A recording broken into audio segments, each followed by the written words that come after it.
Okay, our next speaker is Dr. Elliot Dennis.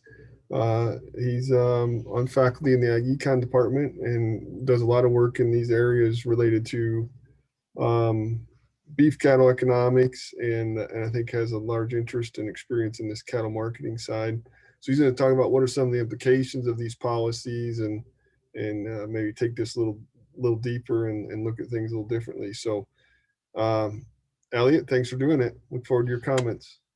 Yeah, thanks for inviting me, Galen, and I appreciate Steve's comments because it really sets the stage for a lot of my comments and commentary about just the way the cattle market has functioned over this last year, and some of the policy that have been really proposed that when we take a look at it has pretty big impact upon, if implemented, on how we basically trade cattle. So I'll just go ahead and just say this is give you an idea of where we're going to be at. I'm just going to briefly talk about where we were this past year, go a little bit more in depth about the policy that was introduced by NCBA, the 75% rule.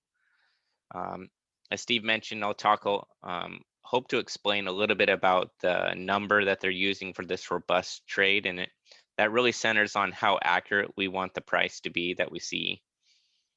And then really just take a deep look at the 75% rule and how this rule, if it was historically implemented, would have performed.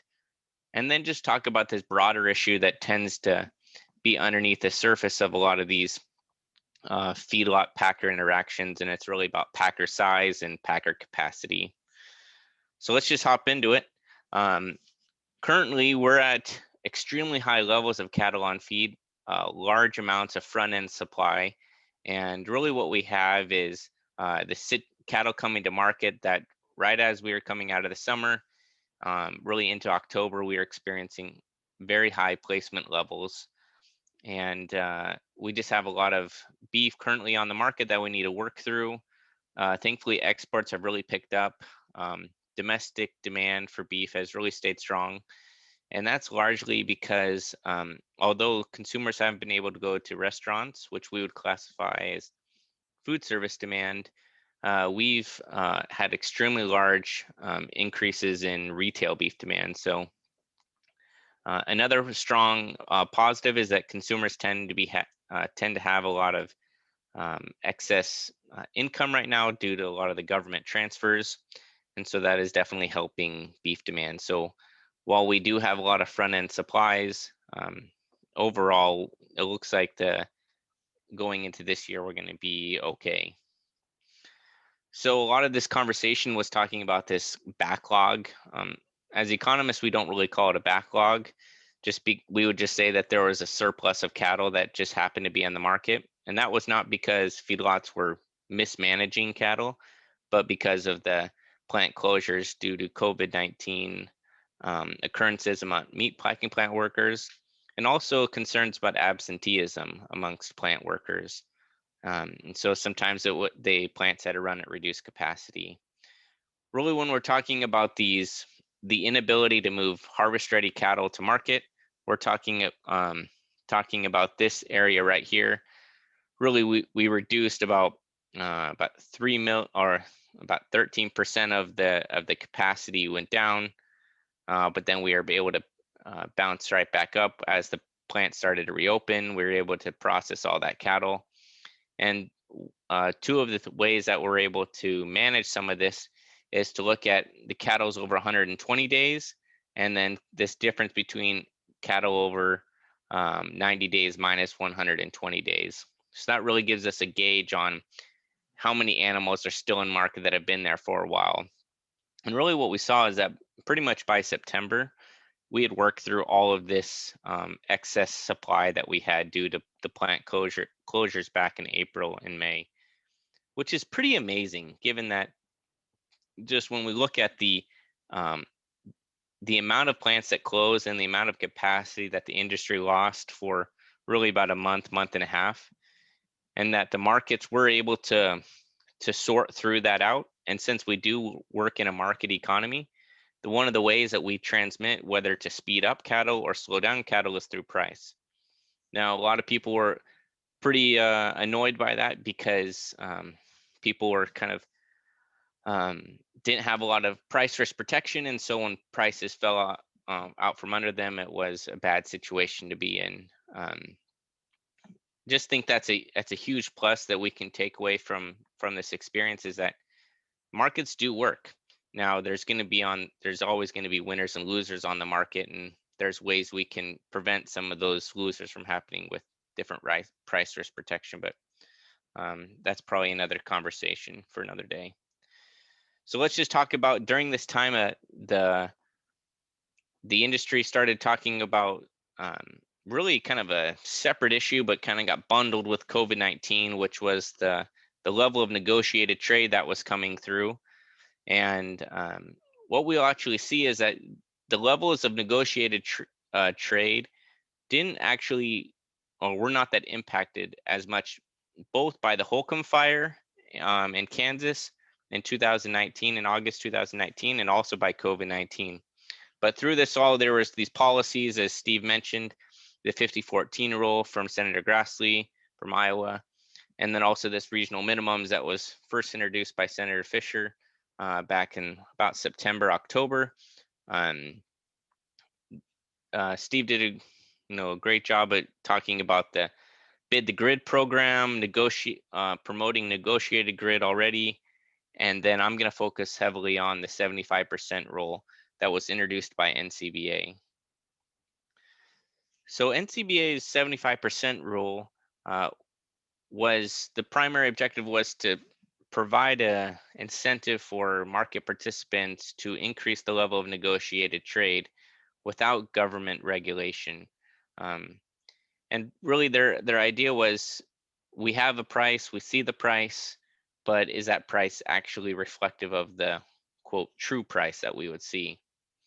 And so all of the stuff I'll be talking about is taken directly from NCBA's website and from their presentation on this. So if you're interested, feel free to visit their website. But essentially this rule works as a function of triggers. They have the cattle feeding section, which has 4 regions, and they have the packing plant region that has 4 sections. And each one of those in each quarter can, what they call, trigger, which means doesn't meet a certain level of negotiated trade for a certain number of weeks. And if so many triggers happen over, let's say 4 or 5 or 2 of 4 rolling quarters, then the NCBA would go out and seek government regulation. So it's called the 75% rule because they have to require 75% of the weeks have to meet the 75% level of negotiated trade. So 75%, 75%, 75% rule. 75% of negotiated trade occurs in the given week. So one thing to note is that I'm just going to be presenting results on the cattle feeding side, so the feedlot side. The packing structure and how that would work is still under discussion. And it's important to note that this policy is already being monitored right now. This officially launched January 1st, 2021. So the big number that's often discussed is how many head do we need to trade each week to ensure that we have a robust number of cattle, that the price that we see is accurate. I'll just translate some of what I hear and how that translates into research questions that we have as economists. People will say the level of negotiated trade is too low, or the price that I'm seeing is not accurate, or how do I trust that price? And that translates to us as economists to saying, well, what is the sufficient level of trade, and then how does that level of trade vary by region? And so currently the numbers are based upon the Kuntz study, although NCBA does state that they would adjust these negotiated trade numbers given new research. We'll point people to the new work that was recently completed in 2020 by a master student of Dr. Coffey's and Dr. Schroeder's down at Kansas State. And I'll be presenting some of their work today that gets at a little bit different numbers and in a positive, a little bit lower levels of negotiated trade that are required. So I'm going to talk a little bit about how we get to this number, because there's a lot of conversation about, well, why, like Steve was saying, how come Nebraska has to trade so much more? And really what we're looking at is that we have a price that we see, and we want to say, what's the probability or the likelihood or the chance that that price that we see is different from the actual price. It's do want to point out that this method that was used by Kuntz, it was the same method that was used by uh, Coffee and by Schroeder, and this has been used both in economics, it's been used in finance, it's been used in a lot of different settings, and so the tool itself is valid. And I hope to just kind of explain a little bit about what this tool looks like. I'd kind of put out these assumptions right here because I think it's important to note that kind of where all this stuff is coming from and how it changes. So you have these, this probability of the price deviating from what we call an equilibrium price. You have the number of transactions needed, which is where we often spend the most of our time. Then we have this pricing accuracy, and then what we call a distribution or the volatility of price. So if prices are, kind of give an example right here in this first one, given this formula here, if volatility was at 500, we wanted a 90% probability and a price that was in $1.25 of the price that we observed, we would need 3,200 head of cattle. Now on the first one, all we do is we just change the volatility. So if prices are more volatile, then what we need is we need more animals to ensure that the price that we're seeing is the actual price. The second one is all I do is I say maybe we don't want to be that accurate. Maybe we want to say that we only want to be 50% chance. So that's like basically 50-50, flipping a coin. So of course what we need is we need fewer animals, a lot fewer animals, if we don't want to be a certain about the price. And the same thing here, if we want to say within that price that we see, we want to be within 50 cents of that price, well then you can see we need a lot more. So the key takeaway from all this is the market and the industry participants need to decide how accurate they want the price to be. If they want it very, very, very accurate, then what they're going to need is to have a lot more participation in negotiated trade. If we want fewer animals or less accuracy in that price, then of course we need fewer animals to ensure that price. So this is kind of like where the market is right now, or the discussion is about. Really is left up to the market participants of how much they want the price accuracy to be. So these are the estimates that came from Dr. Schroeder and Dr. Coffee and their master's student. And what we can see here is this is the volatility. And this is at a 90% accuracy. And then these numbers right here represent the C, which is 25% between them, 50 cents up and down. And what you'll see is as we get greater, as the C value goes up, the number of loads of cattle that we need would go down. Notice that in 2015, when we had the drought, the amount of animals that we needed or number of transactions that we needed increased dramatically, because the volatility, the price was going up really quickly, and then it dropped all of a sudden. In those types of markets, we need more animals to be traded in a negotiated level. I point this out because there's some difficulty or some drawbacks on using just a flat number like the Kuntz number that's currently being used quite frequently. because in some weeks we're going to be requesting more animals to be traded and negotiated than we actually need, because volatility or price is not that um, severe. But when volatility is very high, that's when we actually want the level of negotiated trade to be really high, because we need more accuracy, because the price is moving so quickly and we don't know what direction it's going. And so in those cases, when we actually want the price to be very accurate, it's actually going to underperform, because the level is not going, the number of animals are not going through the system. So down here on the bottom right corner, you'll see that this is the historical performance over time. And this, the blue up and down line is the weekly level of actual transactions that were needed. So right here is BSE. And what you'll see is that, first off, that volatility, or the number of the accuracy requirement, has actually increased over time.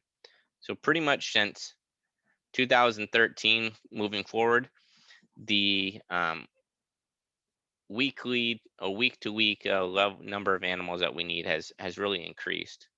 This is the drought here, and then if we were to continue forward, we'd see similar levels for COVID-19. But on average, it's about 0.5, 0.6% accuracy on, or 60 cents accuracy that we would need in Nebraska. So let's talk about the historical performance of this 75% rule. And really what we're talking about, the historical performance, is if we would have, let's say, implemented this plan back in 2010, how would this plan performed across the different regions over time? So I'll just be very transparent. I use the data from USDA NPR. This is free and available for everyone. For simplicity, I just chose the most recent 10 years, 2010 to 2020. Also, the data, the way the rule 75% rule is set up, it collapses the 5 area regions down to 4 regions. So I had to combine Nebraska and Colorado.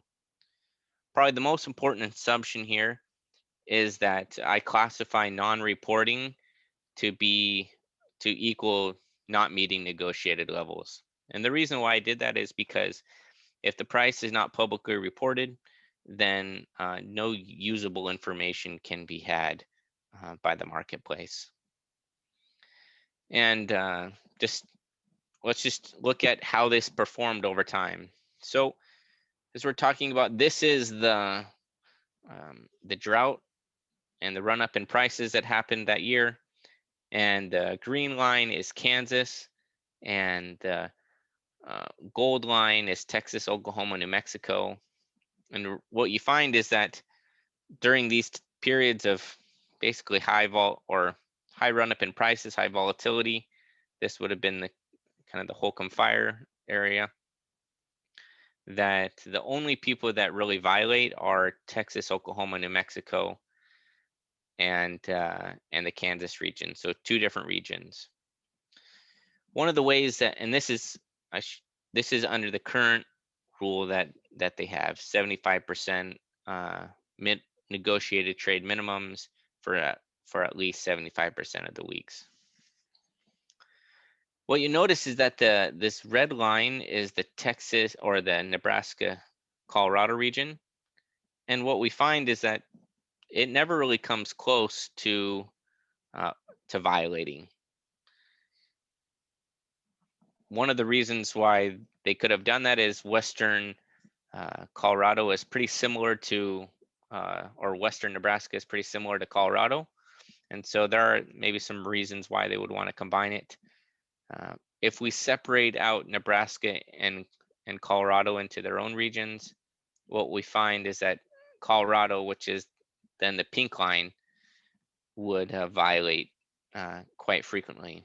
And a lot of that has to do with their non-reporting issues that have occurred historically and continue to occur just through the limited amount of packing plants that they now have. So the question is, well, since this is a policy, how do we potentially change the policy to better meet our objectives? And so that's what I'll go through the next couple slides is what if we were to modify some of these objectives. So the first is let's just vary the percent of weeks that are required.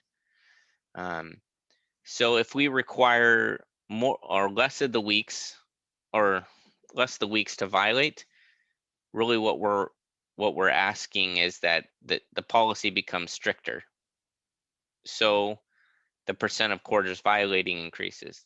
This is because when we say if less than 5% of the weeks have to violate, then this 75% rule, then obviously the policy is much stricter. And this is still keeping the robust trade at 75%. What you'll notice here is that Iowa and Minnesota generally have larger levels of negotiated trade, larger than they would need under the proposed rule from Dr. Kuntz, and even under the report from Dr. Coffey and Dr. Schroeder. The opposite could be true. Let's if we just kept the percent of weeks constant. So let's just say they have to meet the standards at least 75% of the weeks, but then let's increase the level of negotiated trade that is required. That effectively makes the policy more stringent. And so what you notice, this 20% or 40% for Texas, Oklahoma is the same 20% or 40% and 20% there. Really a policy that's at, let's say, 95%, Nebraska and Colorado would only be violating in about 5% of the quarters, but Texas well over 50%, and Kansas about 34%. So the way that the NCBA or legislators moving forward set these minimum levels of robust trade, or the weeks required to meet within a certain quarter, is really important. And in fact, the percent of robust trade is probably the largest indicator of whether a policy or a certain region is going to violate or not. So this graph essentially looks at, well, what if we require only one trigger? Because currently the policy requires essentially three triggers from three different regions. So this is, what if only one region would have to, or we'd only have to have one trigger? The second line is 2 triggers, and the third line is 3 triggers. Currently, this is the policy right here. This box, right, this red box is the policy that, as it is the NCBA rule.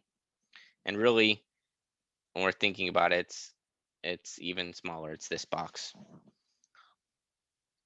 So what happens as we make the policy stricter, which means we require fewer regions to trigger before we seek legislation? Well, the percent of quarters essentially violating increases dramatically. If we require three cattle feeding regions to be violating in each of the 2 of the 4 rolling quarters, then the policy would never trigger. That's what this box would indicate. At that 75% rule, we wouldn't have it unless it was very, very stringent on robust amount of trade. And so this provides basically a look at, as we make the policy stricter by going this way, requiring fewer weeks to violate, the policy becomes stricter. And really, it doesn't matter what policy mechanism we use, 2 of 4 rolling quarters, or any 2 in a calendar year. And if we're really trying to reduce the triggers on use, well, the best way to do that is to make it 2 consecutive quarters. So these this just kind of shows you the complexity that happens when policymakers are trying to make these pieces of legislation, whether they be from the industry or they be in Washington, D.C. These, what they seem like kind of minor details really impact whether we can see legislation moving forward and how we negotiate cattle. The reason why there's some concerns for me moving forward is the fact that they combine, currently the Nebraska and Colorado are combined, which really clouds the idea that Colorado is really the one who is non-reporting. We have large packing plants that, particularly in Nebraska, that we ship to, and so that's a potential concern for the producers here. If we really want transparent reporting from Colorado, then forcing them to be combined into one market region would really provide no incentive for Colorado to improve its price reporting issues. The other is this idea of nominal versus percent trade. Currently, everything is about a robust level of trade. But as we require fewer and fewer animals because gains have increased, we're able to put more weight on the animals.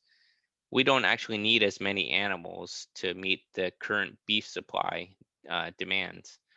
And so if we have a nominal level of trade that is required, well, we're making it more stringent on ourselves than we actually need to, rather than requiring it as a percent of trade. Steve mentioned this.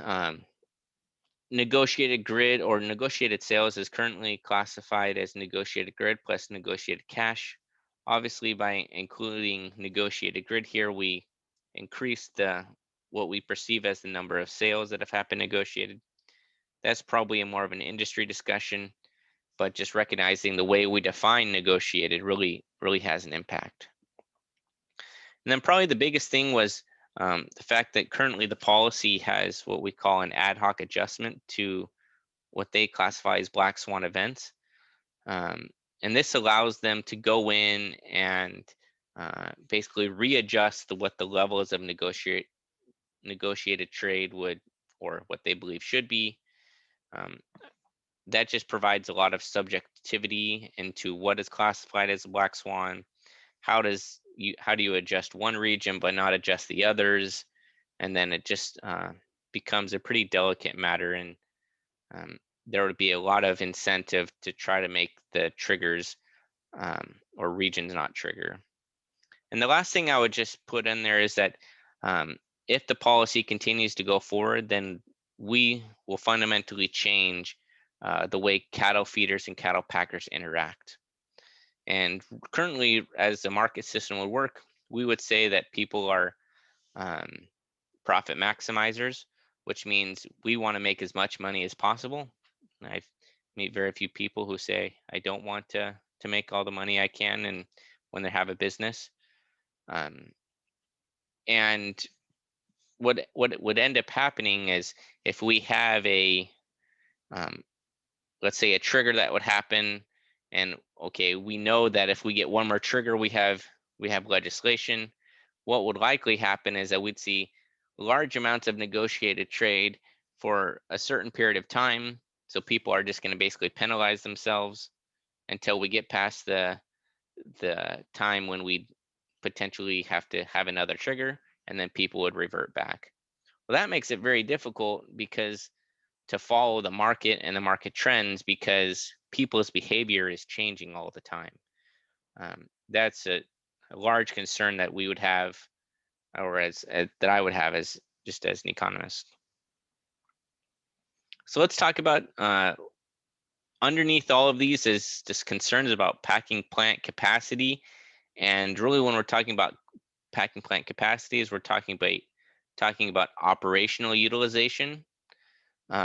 So we have nameplate capacity, which is how many head is the plant built for, and then we have operational capacity, which is what percent of nameplate capacity is utilized every week.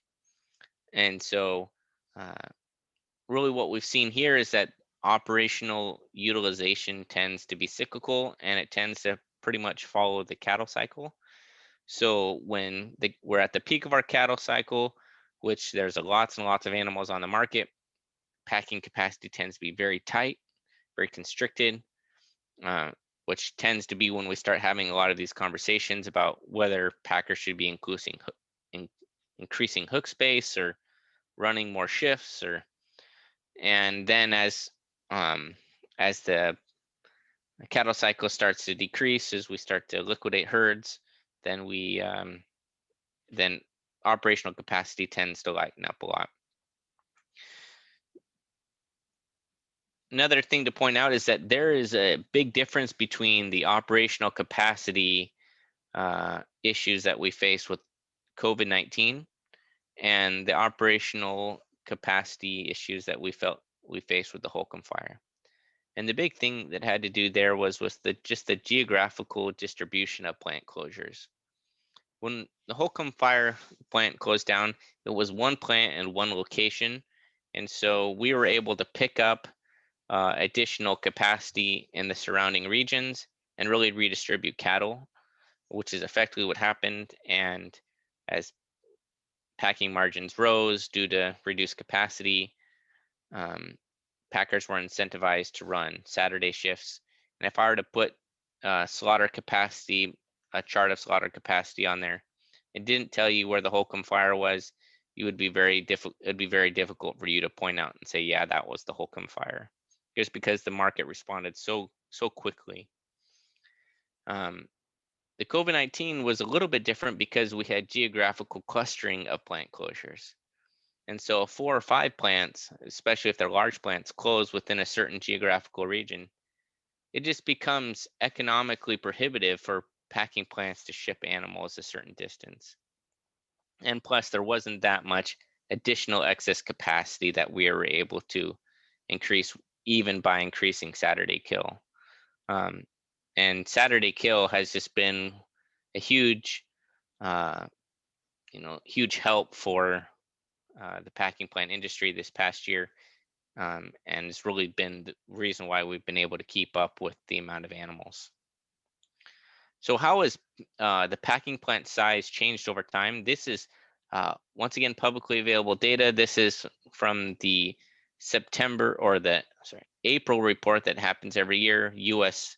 annual livestock slaughter. And in this report, the USDA details what plant capacity looks like by plant size.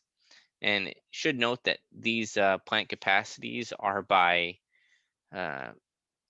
annual head slaughtered. So at the very top, this 1 to 999 head per year, that's about 2 head per year, assuming like 255 working days, which is like 5.3 working days per week. What we see is that the number of plants that are small has really reduced, but the share of total plants in the industry has remained relatively the same. So it's, yes, smaller plants, the number of small plants has nominally decreased, but the share of those plants still remaining in this industry has pretty much stayed unchanged since 1990. Yes, it fluctuates up and down, but long-term trend is the share of those plants has stayed the same. Now, on the right-hand side, we have the total head harvested. So this is of those plants, what was the nominal level of head harvested?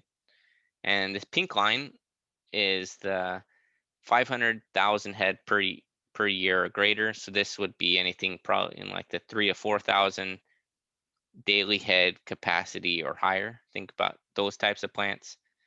And really since about 1997, the nominal head of head harvested has pretty much stayed the same, and if anything, it's slightly decreased. But when we look at the total share of head capacity of head harvested, what we see pretty much a similar trend. Really, since 1997, the share of total head harvested by these large packing plants has stayed the same. And so, yes, the number of plants has changed. We have seen larger plants kind of emerge really since 1980. But when we look at the data, pretty much since 1997, maybe you could say into 2000, the market has been relatively the same. The total share of harvested by these larger plants has been the same, and the share of plants that we see in the market is relatively the same. So bring that up because the conversation that we have about plant the industry structure in the packing plant has really been the same for the last 20 years. So it's important to note where these plants are located. So this is also available from USDA. What you find is that the number of plants was highly concentrated in the East Coast, and so that's likely where a lot of the smaller plants were located. The first row is from 1980. The second row is from 2019. And really, we're here in Nebraska. The share of head harvested in Nebraska back in 1980 was about 18-19%, and in 2019, number of head harvested of cattle harvested was almost 30%. And so, while the number of smaller plants has decreased, which was primarily in the East Coast and some on the West Coast,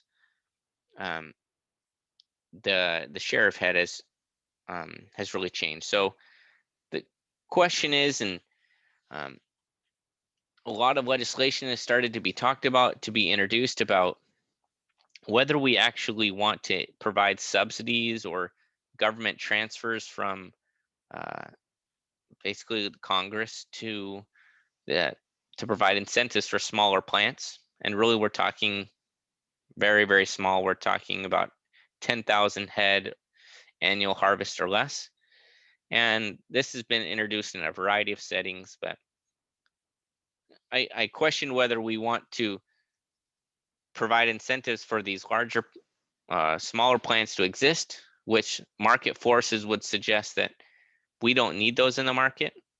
And so the question that we're really talking about is, how much do we want to have operational efficiency, which is we want to run the plants at near 100% capacity all the time, versus what we'd classify as in economics as packing plant resiliency.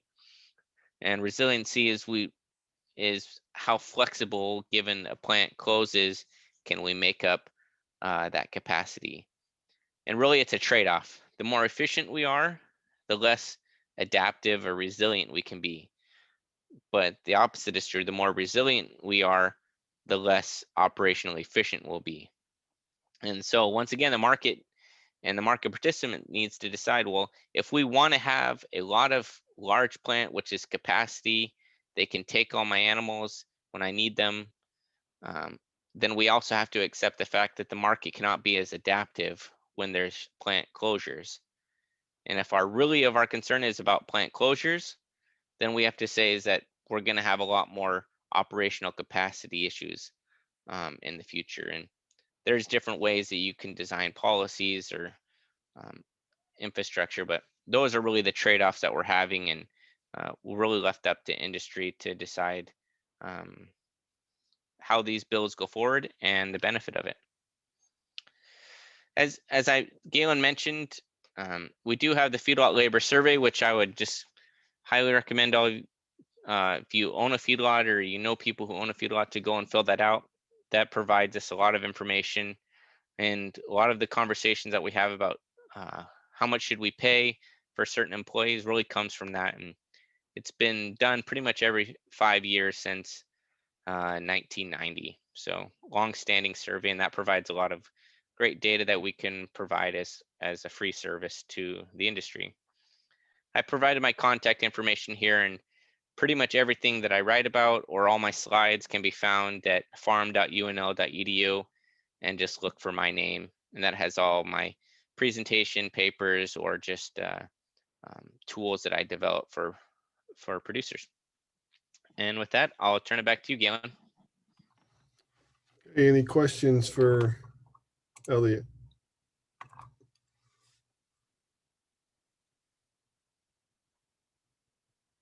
I don't see any on the chat Leon, box. I've got a question quick. Yep. Elliot, I may have misheard you, but so when you're talking about the triggers policy or the kind of price discovery assessment, and you're talking about how many minor triggers it would take to do a major trigger. To my understanding, I think it's 3 minor triggers, and it could be in the same region, but that would trip a major trigger. Does that sound right? Yes, yeah. So in order for the policy to trip, it has to have 3 minor triggers. And what this shows is that the cattle feeding region or silo by itself will never, under the current policy, would never be the reason why the policy would trip. That's this box here. And so really what it comes down to is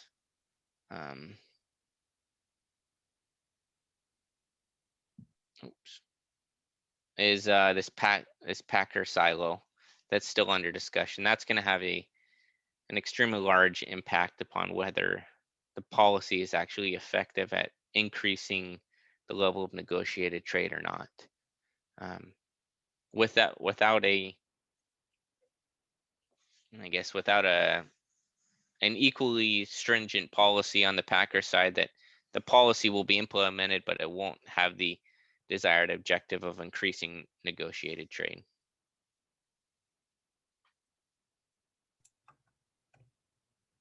Makes sense. Other questions? Okay, thanks, Elliot.